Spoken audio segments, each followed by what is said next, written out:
CLGE Young Surveyors Contest ceremony. Nele from Belgium is giving some hats, CLGE hats, for people present here. So I'm Nicholas Smith, I'm the treasurer of this European association dealing with land surveying. We are representing all surveyors in Europe, coming from the public, private sector, academics. And I don't want to be too long because you are not here to listen to me, but you are going to participate and to listen to those presentations done by the winners of this wonderful contest.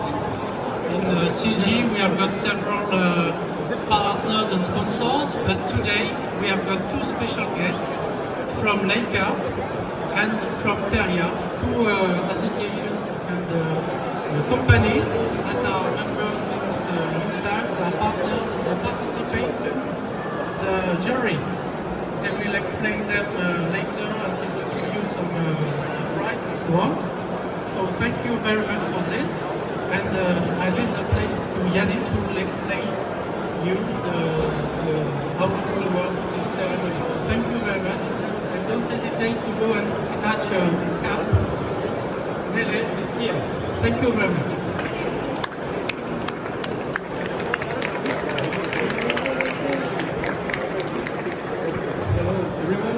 Students and young surveyors, I'm happy to see your faces here, and this is a combination of the Young Surveyor Contest. And I will start a short presentation. I hope I won't be boring, but we will start. Maybe a few of you know that we are the Council of European Geodetic Surveyors. We are promoting this contest to promote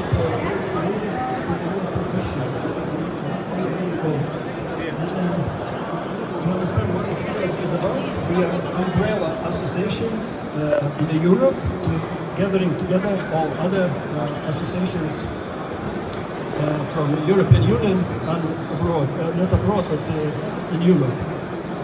And by this occasion, I would like to invite everybody, all the young surveyors, to the FIG, the Young Surveyor European meeting in Romania, Bucharest. It will be in 1 month. So if you have time and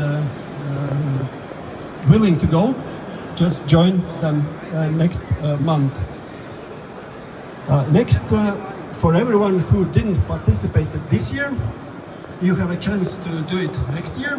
And shortly I will describe about the life cycle of our contest.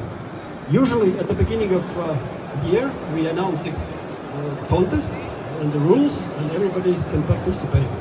Then we trying to promote with ambassadors that every young surveyor should know about this contest. Applications is easy to fulfill. It's just 1,000 words in one application.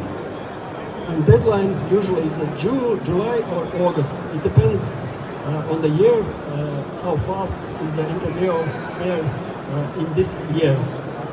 And during the August is the holiday period, but the jury must read all the papers and organize or select the best ones and organize online finals.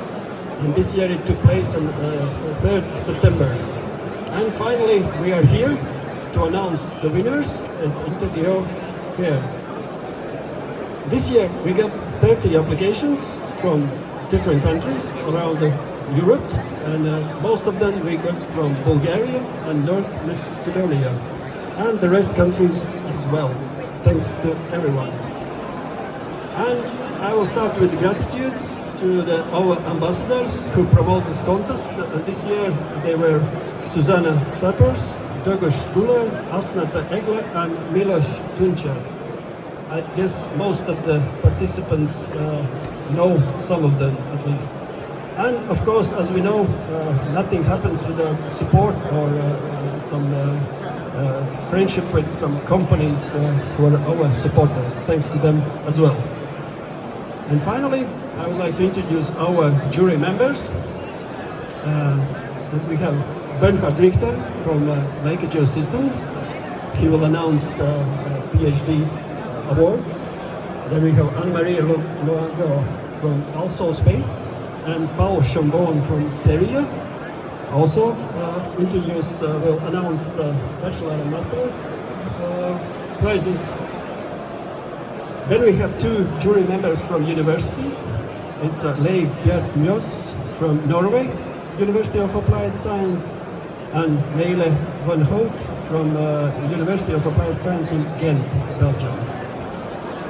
And then we have two from CLGE. It's Marinelli D'Angelo as a Young Surveyors representative to CLGE, and me, myself, Yanis Cleveland. So finally, we came to the stage that we soon announce the prizes. And one thing I would like to emphasize that it's not like in sport, scientific papers and art. You cannot judge and say that it's the first place, it's the fastest or strongest, but it's a jury's decision at that time. Maybe in this period it could be different results, but so we call it prizes, not the places. Yeah, it's not the place, but prize first, second, and third.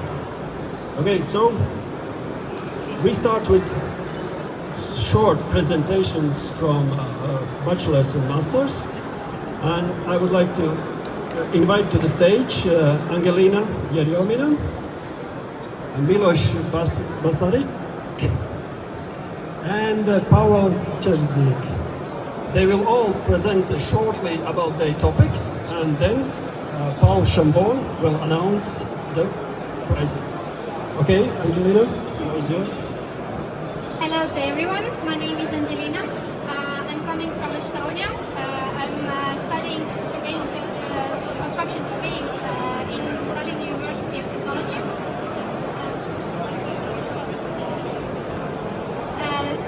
I'm also working in the Heides Geodesy company, and the 3DI is the brand that we developed in the company of the construction surveying, which is basically developing and introducing to people new technologies and new methodologies of surveying.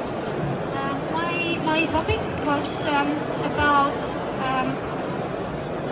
learning the capability of the low-cost LiDAR sensors, which are integrated within the iPhone and the iPads, and how to use them in on-the-ground activities as-built measurements. And this topic is very important, at least in Estonia, because usually when surveyor arrives at the construction site, then the trench is already closed, and there is no good way to measure the utility networks with an open trench, and because of that, there is a lot of inconvenience in the as-built documentation data. And as you can see on the pictures, then there can be accidents caused by that. For example, in my university, in 2020, there was a study about the road construction incidents which were related due to the incorrect documentation of the pipes, and it was established that during the year this inconvenience can cost about 1 million euros during the year in road construction sector. So in my study, I measured 4 different cases. One was indoor case, and the other 3 were outside cases. So to make sure how precise is the LiDAR sensor, and in here you can see a short video about how we integrated this technology on one construction site where we gave it to use for a contractor. So basically, he was non-geodesist, non-surveyor, and using the RTK Genesis technology, he placed the reference points, measured them, and then using the low-cost LiDAR sensor, captured the trench with all the pipes inside. So basically, gives us a very, very nice overview of all the underground networks, and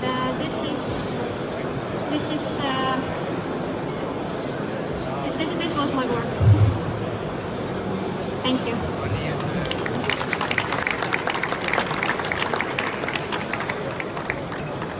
Hello everyone, I'm Milos, I'm come from Serbia.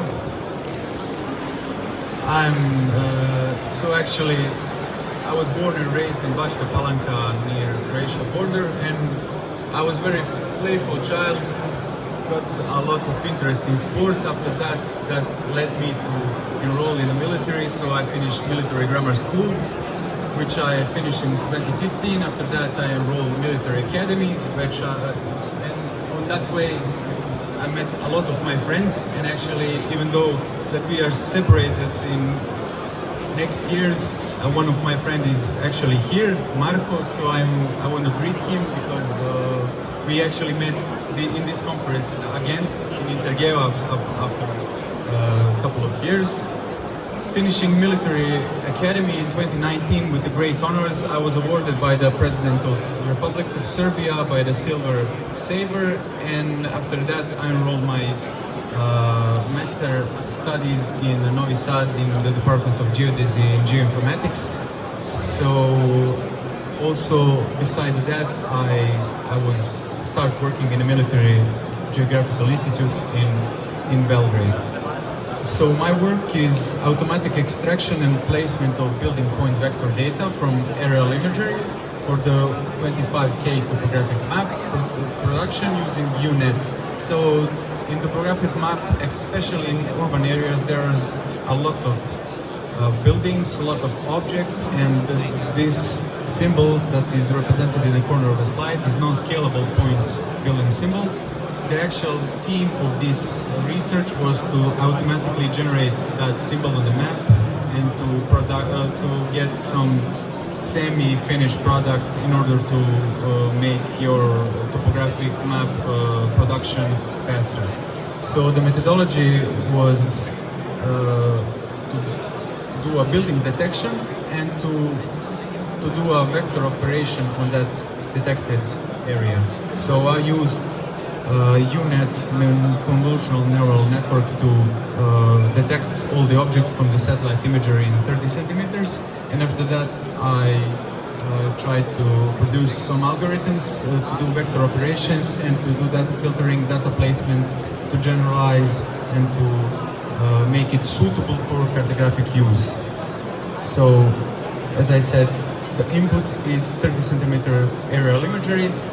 We use UNet to produce image segmentation mask, so it's binary segmentation, and after that there's algorithms producing polygons to regularize those polygons, to get centroids from those data, and to place some point non-scalable data on that place. After that there's some placement refinements, so data are rotated in accordance to the road, move from lower order roads and move to higher order roads, and after that the last step is to make those data sparse and to get this semi-product that is represented in a green rectangle. So thank you very much.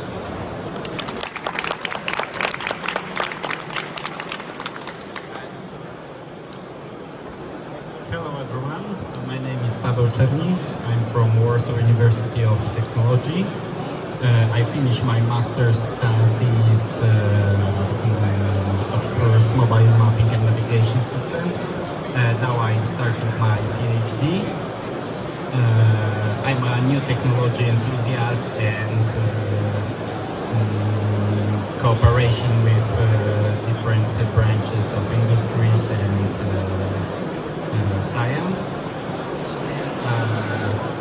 This is my master thesis about tracking pedestrians in global reference system using CCTV cameras and some of computer vision and machine learning. I developed my own workflow to achieve the transformation and the detection and tracking of pedestrians. The workflow consists two main parts. The upper one is a part connected with photogrammetry, with computer vision, which allows us to transform the single image from camera to the world coordinate system. And the lower part of the workflow allows me to detect and track pedestrians, as you can see on your right-hand side. Main aspects of the project. So I developed my own workflow. I use mostly stuff like Python with some libraries, and try to not to use ready-to-use softwares. And now we are applying for some European funds to develop and implement our solutions into some kind of smart city solutions. And that's all. Thank you. Okay, at the moment it's an interesting part. I will introduce Paul Chambon from French company INTERGEO to announce the winners. Thank you, Yanis. Hello, everybody. So I'm here and I have a difficult task because we have to give the rewards now. I would say that the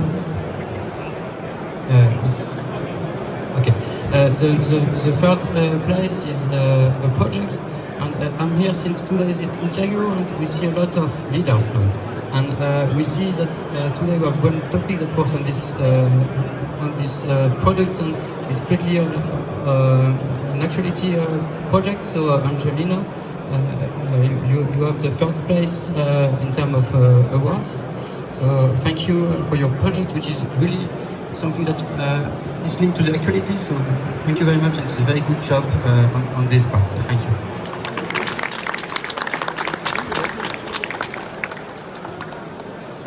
For the second place, it's a project that is maybe less accurate than what you do, Angelina, on your side, but it's quite on the topographic application. So I would say to thank you to you, Niels, for this job that you made in your university. It's really very interesting, and for survey application, so it can be very interesting for automatization of aerial image. So thank you very much, and you had second place for this project.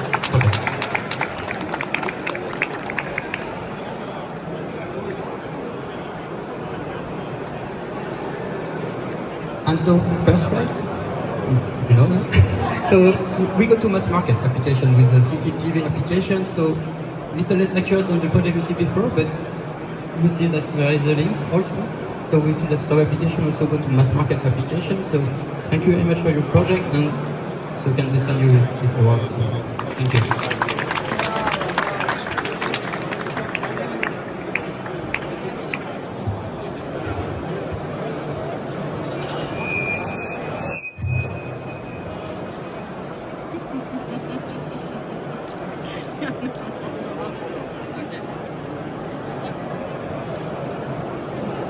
Thank you. Antonio Tupek, Juan Portela, and okay, this time without team, and Marroc Mora. So, again, one by one, Antonio will start with a short presentation about his topic. Thank you. Good afternoon to everyone. To begin with, I would like to say that I'm very honored and proud to be in front of you today. Big thank you to CLGE for the recognition and support. So a little bit about me. My name is Antonio Tupek. I'm a postdoctoral researcher at the Faculty of Geodesy of the University of Zagreb in Zagreb, Croatia. I'm a geodesist. My main research interests focus on geodetic instruments and surveying methods, global navigation satellite systems, GNSS data processing, and among all, receiver antenna calibration. Back in February, I concluded my PhD studies by defending my doctoral dissertation titled Development of an Absolute GNSS Antenna Field Calibration System. And what makes this topic special, to me at least, is that it is a blend of geodesy that I'm very passionate about and robotics, which intrigues me since I was a little kid. So, the system developed at the faculty and between my PhD is an absolute field calibration system based on the concept of absolute calibration whereby real satellite signals are registered. The state-of-the-art approach by using a robot raises this topic to a much higher level, as I mentioned, robotics is also included. I'm sorry. The main purpose of the system, among other scientific research that will follow, is the calibration of GNSS receiver antennas, that is determination of the so-called antenna phase center model, and this is critical because without calibration and elimination of the phase center error, high accuracy position and applications down on the millimeter and centimeter levels are basically not possible. So to sum up, in a nutshell, my research contribution can be summarized in the development of the system, contributing calibration of results and data to the GNSS community, and enhancing GNSS positioning in general. This is beneficial to many fundamental applications like the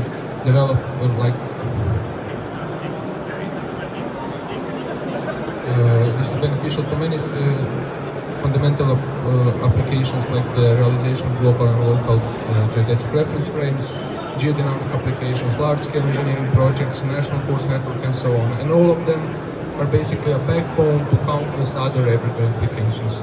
Thank you.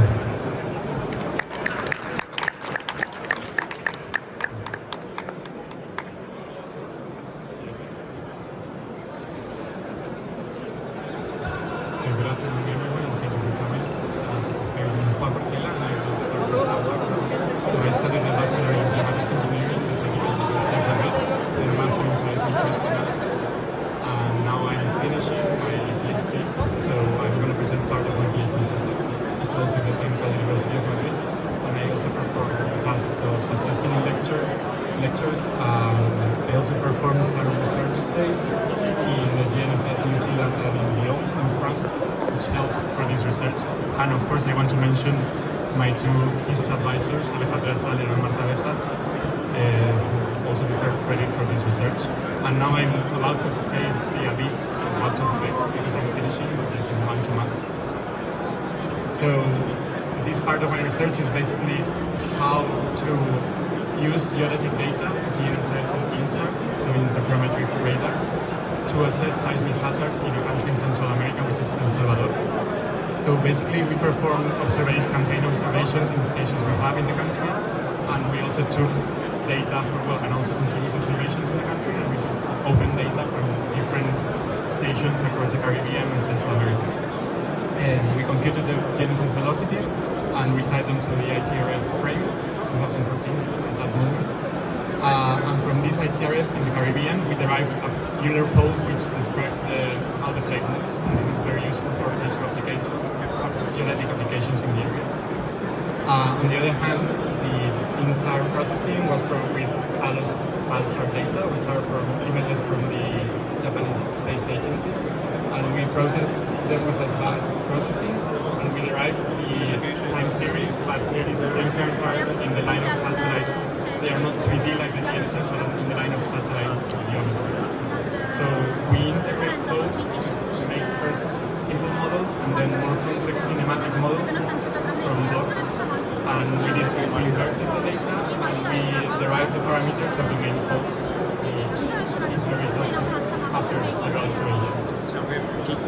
So the main goal of this research is at the end reducing the risk in terms of reducing the cost of infrastructure damage and of course saving lives. So this characterizing the faults with these models allows to integrate them into seismic hazard assessments. And this is of course the first step for seismic risk and urban planning and for actions that can be taken. So if anyone has interest, they can contact me whenever that, and if they can read, if they want to read the paper, so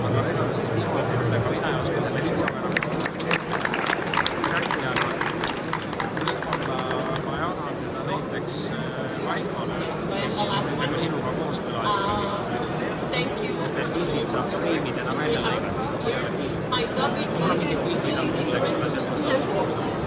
I am an oceanographer studying marine sciences, and I did a master in history about GIS and science, and then to bring this geoinformation to coastal monitoring, I did an integrated coastal monitoring master as well to apply these monitoring techniques to the coast. So this is the title of part of my PhD, that it's Seagrass and invasive algae mapping and earth conservation and European researchers. And I'm in the Spanish National Research Council. So first of all, what's a seagrass? Because most of you know they're growing plants that help mitigate the climate change, because a lot of carbon is buried with these seagrasses.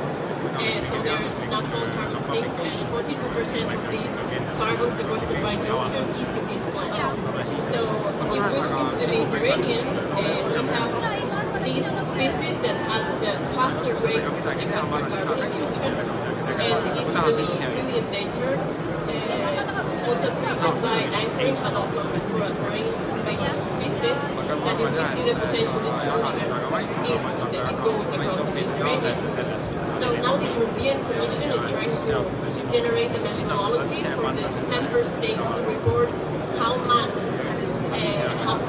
area of these seagrasses is in each country. So that's then they transfer that area of the marine plant into seabed to carbon values. So they are developing methodologies for carbon credits. So we try to test earth conservation methodologies, the approach to generate this type of values. First of all, we try to detect this algae that is invasive, making a multi-sensory approach using satellites, using the drone, and going with the field radiometer in situ. So here, if you're interested, you can see this paper published. So that was the first step to monitor this algae that is threatening the marine plant. And secondly, we used a Google Earth engine to generate these multi-temporal composites through earth observation with a lot of noise detection. So we generated like a approach to detect through depth up to 30-meter depth. And then these are the maps for monitoring these marine plants through different places. And then through experimental processes attaching this information to depth, we can generate maps of how much carbon is being sequestered in every place. So that can be a potential tool for the member states to generate this type of reports. And that's all. If there is someone that is interested in this topic, we can connect and we can check collaborations. Thank you. Thank you for your presentations. And now time for Bernhard Richter from CLGE Systems to announce winners. Yes, maybe a few words before, just a few words. It's the third time I can hand over these prizes here, and it's really a big pleasure. I mean, Yanis gives us a hard time during August. I don't know whether you realized we have 15 days in August to go through your work. And I usually do it at the pool, and my wife is always asking me, what do you do? Why do you have your computer there?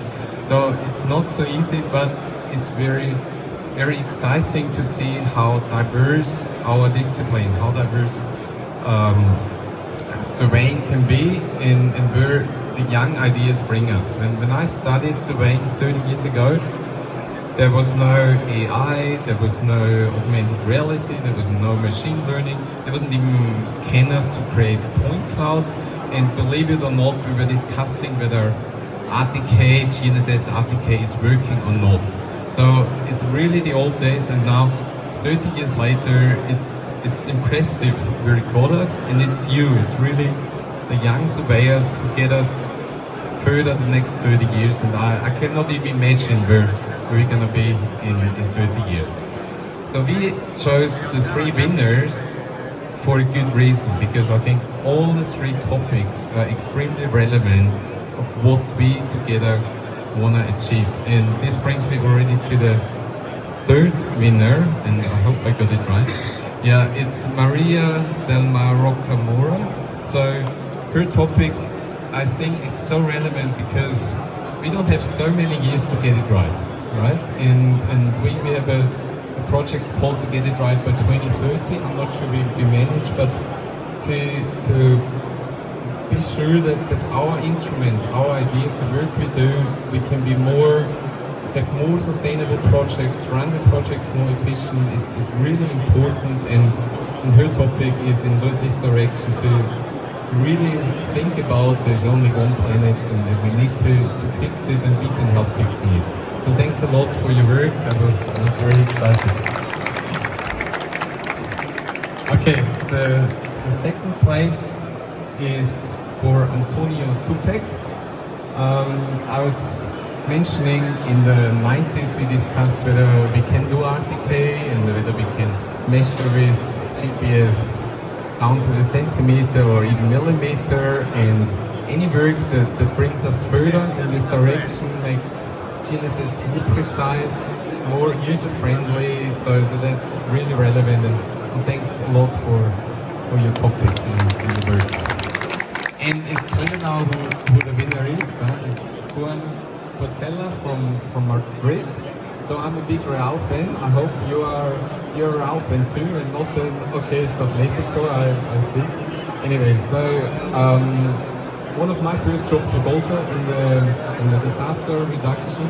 So it was landslide movings, and your work is also extremely relevant to avoid, to alarm the people in the right time, how to avoid too much damage. So thanks a lot for your work.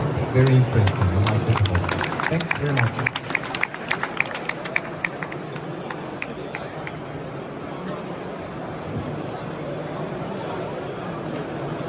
Here.